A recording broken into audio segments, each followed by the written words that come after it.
All right, we all know as adults that when life gets overwhelming, when we start to feel stress and anxious, it is very difficult for us to learn anything new, to focus on moving forward because we get stuck in where we are. The same thing is true with kids. And I'm not just talking about the emotional struggles that we feel when we're anxious and overwhelmed, but truly the cognitive struggles.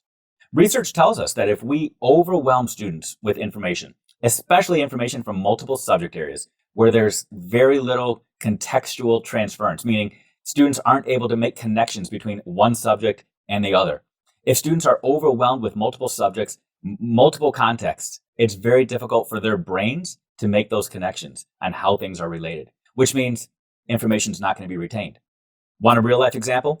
Think back to your time in high school or college when you had that final exam that you were prepping for. You know, those final exams at the end of the year where you're trying to cram all the information from an entire year, multiple contexts, multiple subjects into your brain so that you can perform well on that end of year test. You went into that test. Maybe you aced that test. Maybe you didn't. Who knows? But I want you to ask yourself, what happened to all that information 2 days later, 3 days later, 5 days later, 20 years later?